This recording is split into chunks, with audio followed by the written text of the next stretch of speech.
Yoga is about cultivating a profound discernment of the difference between the nature of our being and the being of our nature. These words were spoken by Paul Harvey about what the Yoga Sutras were talking about when they mentioned the word Viveka. Viveka is all about discernment. It is about discrimination.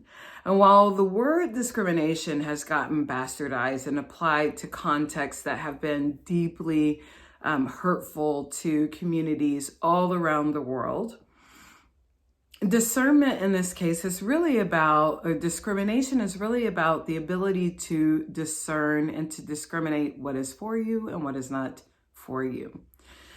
The difference between making a decision or just deciding something and discernment is coming from the highest version of yourself.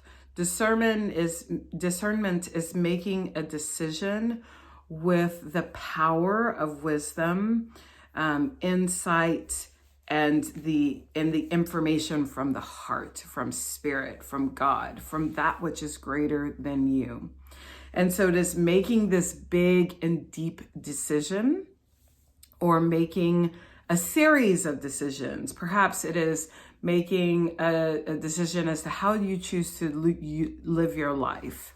So that's what discernment is about, and that is what Viveka is. And the way that we cultivate Viveka is through utilizing the yoga postures to develop discernment in the body, the way the body response happens, what's changing in the body, what is the body doing, feeling, what do you sense in your body, how do you feel about what you sense in your body.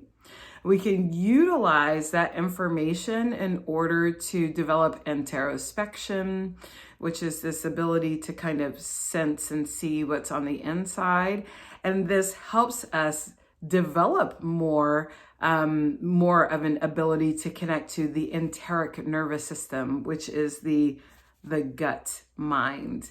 Many of us, well, I won't say many of us. What I will say is that I know that for me personally, I have been a person who has self-flagellated or self-harmed because I have chosen to hold things over my head, chosen to gaslight myself, chosen to say, you know what, you are not good enough for this, you're not good enough for that, you need to do this before you'll occupy this particular space.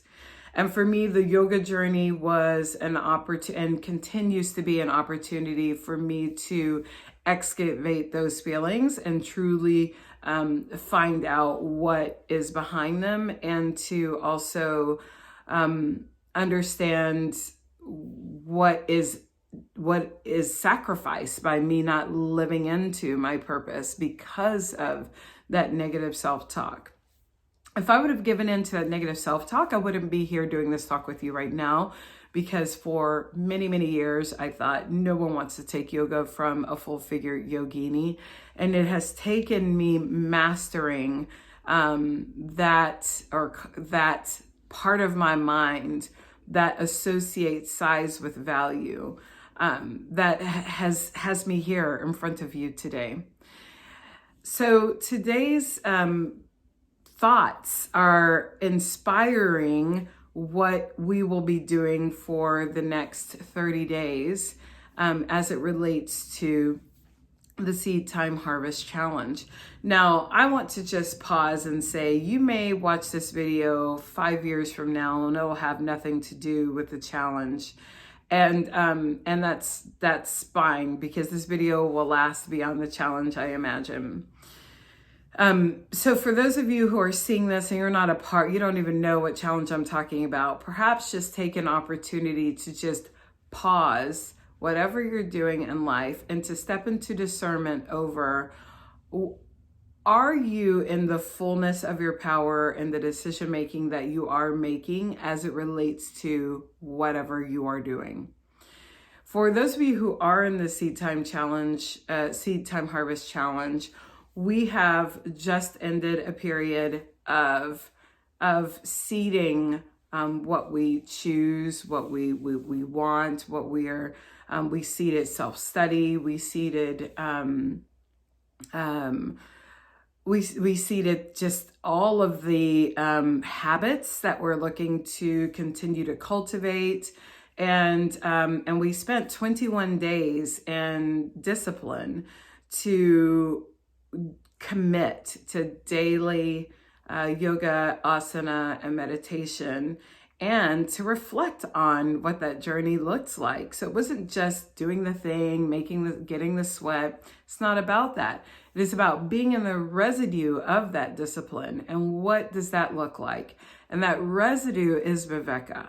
That residue is the ability to sit in discernment and to say, okay, what aligns with what it is that I'm going to be doing long term, because what I'm going to do is give this seed that I'm putting into the ground water now. And I'm going to water it, I'm going to fertilize it, I'm going to give it time, I'm going to see what it is that I'm choosing for myself going forward. I want to see this seed germinate. And so that's what you're doing. So what we'll be doing to do all of that is asking questions like, how am I allocating my time? How do I nurture myself? Does nurturance, or the way that I nurture myself, is that externally or internally focused? So for example, when I need to feel nourished or nurtured, do I give myself a pedicure, or do I give myself a good book that's going to speak to my spirit and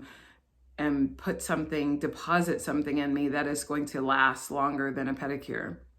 Now, I'll say all that to say I'm here for the mani-pedis. I'm also here for the acknowledgement that there's no amount of mani-pedi, bubble bath, rose bath, shopping spree, amount of money that is going to nurture your spirit. It is, again, about the why of it. So if you are choosing to approach this period of time and doing the things, giving yourself the things, nurturing yourself, I would hope that it would be both, like nurture yourself give yourself some self-care with that bubble bath. I mean, I'm here for the bubble baths. And also, what are you putting into your system? What are you thinking about? What's happening with that? It's a lot. So also there is what we're going to be focusing on. So in terms of what we're going to be focusing on, we will have a different focus every week that is going to deal with a particular Yama or Niyama. And these are the observances and ethical practices that correlate to the 8 limbs of yoga. So we are embodying the philosophies behind yoga. And those philosophies that we're focusing on for February are ahimsa, which is non-harm, satya, which is truth-speaking, asteya, which is non-stealing, and brahmacharya, which is appropriate use of energy. So we will be looking at all of those things. How are we doing non-harm? How are we doing truth-speaking? How are we doing non-stealing? And also not allowing others to steal from us in terms of time, commitments, things like that. This is a hard one for me because I steal for myself all the time with not getting enough sleep or taking on too many commitments, things like that. And brahmacharya, like, am I doing things in moderation, or am I going all out and being crazy? I mean, is it Capricorn season all the time? So these are our areas of focus. And I'm so excited about this time frame because it gets us into study. As we're going to be in the study, we will have an opportunity to connect, to discuss how these things have shown up for us. And in your yoga asana and meditation practice, consider what is going on in your world that you can utilize to apply these practices. So this week is about ahimsa. How are you doing yoga in a way that does not harm your body, spirit, or mind? And then how do we do that off of the yoga mat? So consider what is happening on the mat and off the mat, and we'll go on. So there's more to come, but I wanted to drop this message to you because it is February 1st and it is time to move into that. And I do realize that it is super late for our UK participants, but I'm praying that this got to you just on time today and that this message will be received when you need it.